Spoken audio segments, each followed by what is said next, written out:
still at play to draw the wall. Amy at the computer. Amy's at the computer. It's my first time. Hello everybody, my name's Peter Wellock. If you've not seen me, who's not seen me before? You've not seen me before? Right, okay. Well, I'll just speak to you in the corner. Okay, rather than ball the pants of everybody else. Okay. We've been in the business now a few years, 14 years actually. We joined in 1998. And at that time, we were absolutely desperate. People join either through desperation or inspiration. Most people join through desperation. You know, not many people who are in their comfort zone are earning £30,000–40,000 a year, suddenly stumble across cleanies and think, oh, that's a good idea. I think I'll do cleanies and build a big business. You know, they don't. It's the mindset. They don't have that mindset. People, I mean, I would doubt there's anyone in this room came in through inspiration. They might be inspired because of their desperation, but it's desperation. People are stony broke very often, or really need that extra income just to keep the wolves from the door, or they need something. It's not the case of just wanting something, they actually need something. Let's see if this works. Oh, no. The magic of Clean Easy. Clean Easy is absolutely a magical company. You'll never ever come across anything like Clean Easy in your lives again. You know, there's people in the room who haven't been with us very long. If you do leave, if you're daft enough, and I would use that with respect, if you're daft enough to leave, then you'll never come across anything else. You know, a lot of people have left Clean Easy in the past, and they've been on the internet, and we've had phone calls, and I've come across this great thing, or read emails, we really need to look at this. And you look at it, you know, just because you think, well, what on earth can they be sort of comparing Clean Easy with? And then you have a look at it, and there's just nothing to it at all. You know, there's nothing to compare with Clean Easy, probably in the whole world. It's so unique. And it's so unique because all we do is put catalogues out. I mean, how difficult is this? Well, I might as well use a catalogue, mightn't it? You know, I've got a catalogue in my hand, I go to someone's door, I post it through someone's door, it lands on the door's mat. I go about 2 days later, if it's not there, I might knock on the door, can I have the catalogue back please? Okay, thank you very much. Oh, there's an order, that's great. Oh, there's not an order, that's great. Okay, that's it. That's the top and bottom of the business. Okay, you don't have to be knocking on someone's door and saying, look at this wonderful catalogue.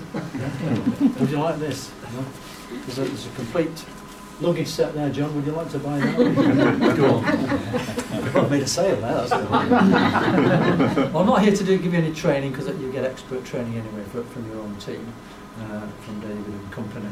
So the idea now is just to give you an idea of what, you know, a little bit of our journey and how we are continually inspired to move forward in this business. And it gives us such a buzz now, and has done for many years, to help people in our team to do exactly the same, or more, as we're doing. So, first slide, wrong way, is my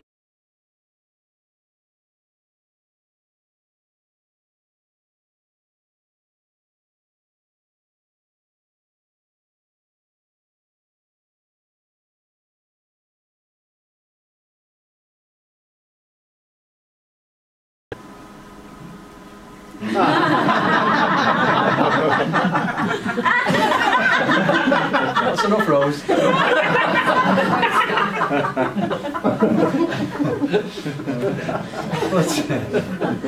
This is Myrna.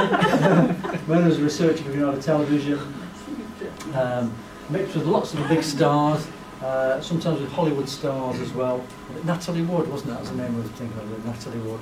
Everyone remembers Natalie Wood, big Hollywood star at the time. And lots of MPs as well she came into contact with, and she worked closely with the Granada Reports team, if you know about Granada Reports. So that was a bit of our history. We do Clean Easy, because we were desperate, and we continue to do Clean Easy because we realised at a very early age, you know, a Clean Easy career, it's about your children. And we always say now, and we've heard this expression many times, if you don't do it for yourself, do it for your children, because it will give your children an amazing future. So that's our little girl, that one on the right. That's Bob Webb. You know Bob Webb? Bob Webb's nice doing and Clean Easy. £400,000 a year average income there. He's on his second Ferrari. Really, really nice guy. That's our little boy, Robert. He's a semi-professional rugby player. He's just finished his degree in coaching as well, so he'll be coming out into the wide world a little bit more than he has done in recent years. There's an action on there. Okay. Just one slide. There's a little bit of thought for you. How much would a conventional business cost? Would anybody in their right mind pay £8,000 for a conventional business? Just show of hands. Would anybody pay £8,000 for a conventional business? Yeah, you have done. Yeah, one or two people. Yeah, you have done. A couple of people there. Yeah. Who in their right mind would pay £8,000 when you can buy a clean easy business for free, in effect, can't you? Okay. Who would pay £24,000? Yeah. Hands are still going up. Yeah. Who would pay £55,000 or £74,000? You've got to be balmy, haven't you? Yeah. Show of hands if you're prepared to pay this sort of money. Have we exceeded yours now? Oh yeah, I'm out. Yeah. I've thrown my hand in. You've thrown your hand in now, yeah. I'm talking about, who would pay £88? 88,000, yeah? Yeah. Steve threw his hand in, but here's the joker, really. Because that's what we paid for conventional business. And we lost a lot overnight. That's what you call desperation. That's what you call inspiration. Because of that, we were inspired to do something because we were just rapidly going downhill. A couple of months later, after we lost the business, we stumbled across cleaning, just pure fluke. And it didn't change our lives overnight, obviously, but we could see the light at the end of the tunnel. It was a little tiny pinprick. But we knew with perseverance we would get there. Okay, that was our conventional business. Doesn't look much there, but we actually had 12 people working in there at peak time, so it gives you an idea. It wasn't just a little stall. It was coffee and donuts. It was an Australian franchise. We were the first in the Northern Hemisphere, and we expected lots of support from the franchisors because they promised it as it. It was a huge company in Australia, Australasia, and we were having Rolf Harris to open the store because it was an Australian company. A week before Rolf Harris, as we thought, was going to open the store, we had a telephone call from the company to say Rolf Harris wouldn't be coming after all. Don't worry, we've got something equally as effective. So, of course, we all turned up at the store early doors, 5:30 in the morning, got everything ready. Then the franchisors came down, all the big bosses, with some blow-up balloons, some pumps, and that was it to give to the children. So from that moment, that was our day one. It was downhill very rapidly after that. So you can see what support you do get, even from a franchise. From conventional business, the only support you would get is from your partner, okay, your spouse, or your domestic partner. You don't get any support anywhere else. And then came along Clean Easy. This changed our lives. Clean Easy changed our lives completely. What it was able to give us was plastic surgery for Myrna.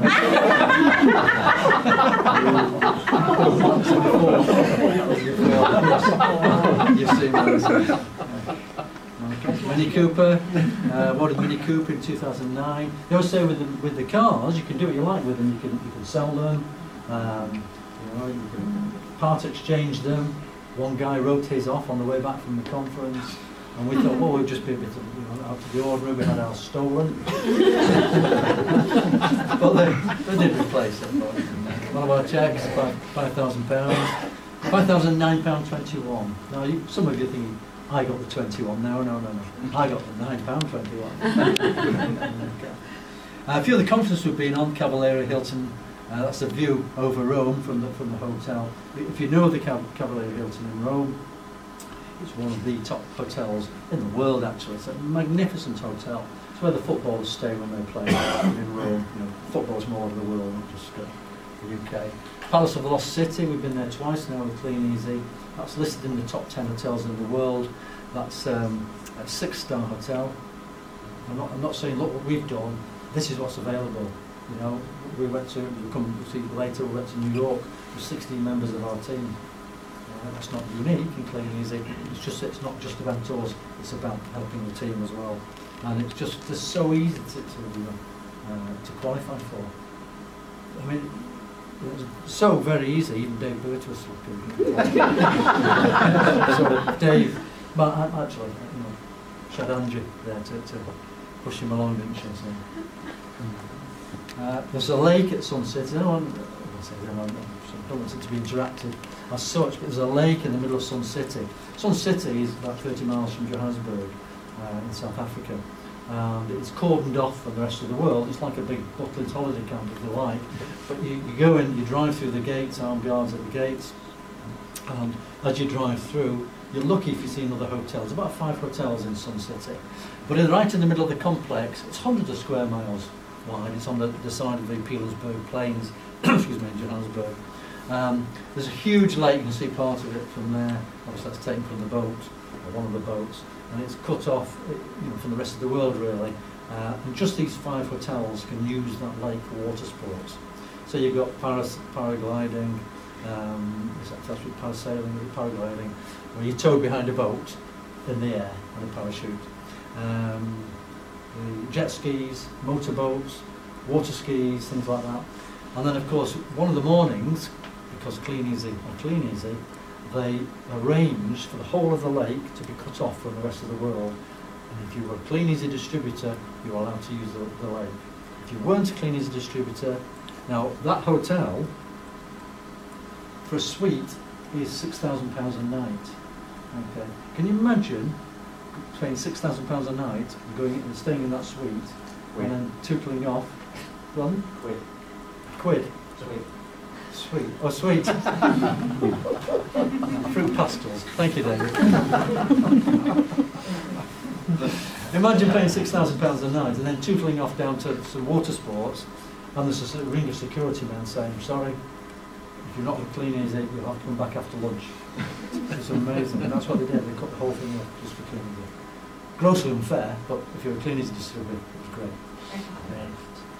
We stayed in Sydney. That was a view from I took that photograph. That's a view from our bedroom window at the hotel, at the Four Seasons Hotel, one of the top hotels in Sydney. Okay, Myrna stroking a koala bear there. Apparently, you're not supposed to touch a koala bear. I think that's probably in the wild, though. Not allowed to touch them. The koala bear's on the left.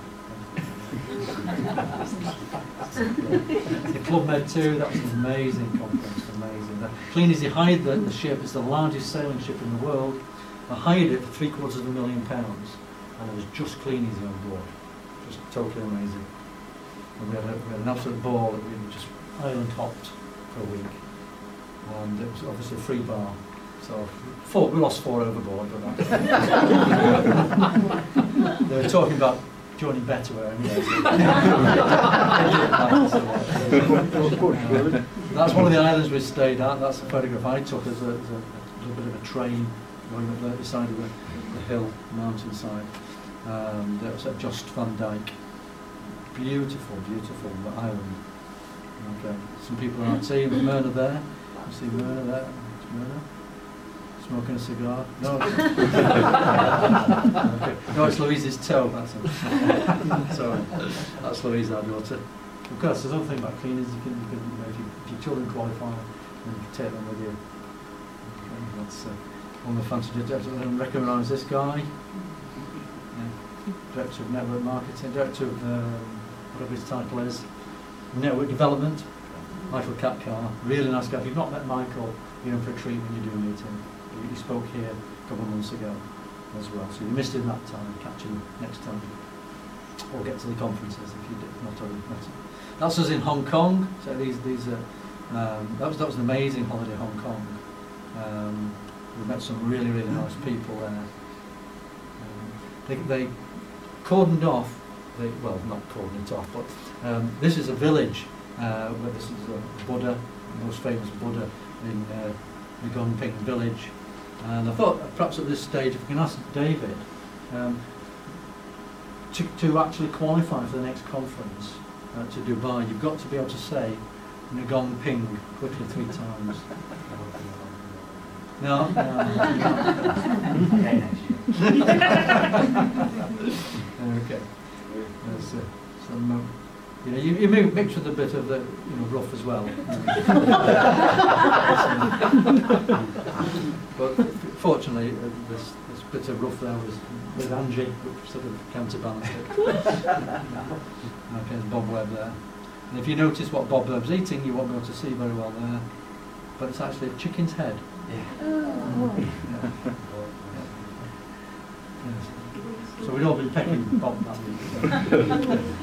No, actually, it came on a big display, and the chicken's head was at one end. So when Bob went to the loo, the chicken's head on his plate. He didn't actually eat it. No. Okay. New York, helicopter ride over Manhattan. That was absolutely amazing. I'd never been in a helicopter before, but I was so excited about it. I'd forgotten I should have been frightened. And I say it was just totally amazing. That's John Lennon's, where John Lennon met his death, Dakota building, little side entrance here. Can't make it out properly there, but there's a little, is that it? Yeah, little side entrance. And the whole of the top floor, which you can't see very well, which would be there. Oh no, it would be there, I think, wouldn't it? Yeah. Yoko Ono still lives there. And John and Yoko Ono used to go out for walks, obviously, because just across the road from Strawberry Fields. And one day, well, every day when he went back, there was a guy waiting for him, and he used to ask for his autograph. And every day, John Lennon used to give him his autograph. And one day, he refused his autograph. He just had enough. So that's when he pulled out the gun and shot him. So that's the story about John Lennon. Very sad. And say Strawberry Fields are just across the way. There's a mosaic of the mansion on as well. Very sad loss. More. Okay. If you know Emma Davis is the lady who organises all the conferences, the overseas conferences and the national conferences at Birmingham as well. So there she is, very happily being arrested by 2 New York cops. Okay. That's the 16 of us in New York, some of our team. Absolute ball we had, absolute ball. Okay. Wild Willie, you remember Wild Willie from the video? The video of Miami. He was the guy on the Everglades. That's himself. That's Wild himself. Okay. I was hoping Helen would be here because Helen comes down here.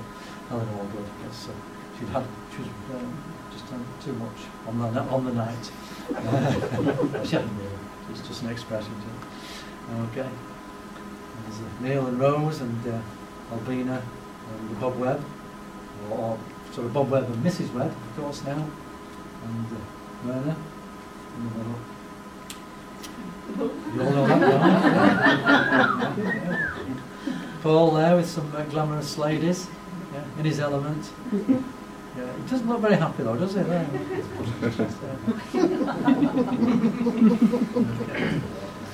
Isla Morada in Miami. That's when we went on Miami. That was an amazing conference. How we got there actually to Isla Morada was we picked up a car from the airport in Miami, and we drove them down, and there were 26 muscle cars. It was absolutely amazing. The only problem was that we were supposed to stay in a convoy of 26. We got to the first set of lights, and it was a T-junction. And some went left and some went right. Literally, we had to clue. So unfortunately some people had mobile phones, and we got terribly lost, as did everybody else. But eventually we all ended up at Isla Morada. And as you say there, there's 26 muscle cars and 26 learner drivers really. Because for the first time, lots of us, I mean, I'd driven once in America some years ago on the right, but so many people have never driven on the right before. And you've got a high-powered car capable of 170 miles an hour. One or two wanted to put the foot down, and some of them did, unfortunately. But amazingly, there wasn't one accident, which was very surprising. It was a 180-mile round trip, so it wasn't as if it was just up the road and back. Rose, she's trying to explain there why she was driving the bus on the wrong side of the road. And that was amazing because we visited football in Miami dolphins, whatever they're called, and we had a police escort. Now, police escorts don't happen in the UK unless you're a prisoner. We weren't actually prisoners, but that was an amazing experience to have outriders, we had 3 motorcycle outriders, and they stopped the traffic right the way through. As I say, as though we were dignitaries, but we were dignitaries. We were special, and because you're treated special on these conferences. Also, that was an amazing experience. Gloria from the bongos. There's the 3 bongos. You're playing some sort of drum.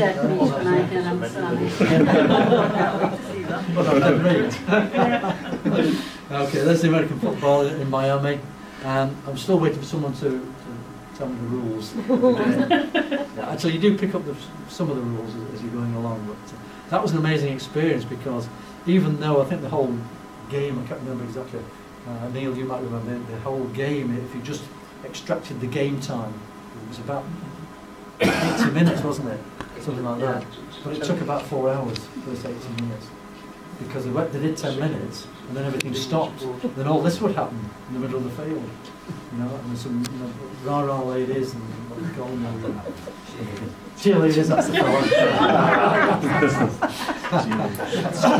And of course, that lasted 10 minutes, 15 minutes, and then you just thought it was going to start again, then a band would come on, and then they'd start the match again. That would go on for 5 or 10 minutes, and something would happen on the pitch, and then of course they'd all huddle up, and then a band would come on again. So it was a full day's entertainment there. We were supposed to be having some beach sports, and there were high winds that particular day, so they decided they weren't going to have these beach sports like volleyball on the beach and beach cricket and things like that. So they decided they were going to cancel it, and everyone was going, oh shucks. So don't worry, we've been able to hire a boat, and we were thinking this open top thing, so we're going to get blown out of the water and it's going to be cold. And as it turned out, it was this luxury yacht. It was a glorious day. I don't know where the wind's supposed to have come from, but we didn't have any winds. It was a beautiful day, and it was a free bar. So again, we lost 4 distributors on that. But it's not rocket science. Please, it's not rocket science. It really isn't. For those who have not been with us very long, it isn't rocket science. It's just all that hard work. I've only got 4 bags of calculators. I usually carry 6. Fish pond training. David will tell you all about fish pond training and his team. I'm a beautiful fish though. I couldn't resist that. Okay.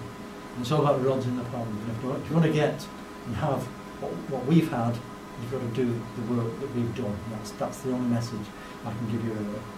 And you've got to have a basic understanding. Training is vital. This team, and we've known Sue and David for some years now, and they give excellent training.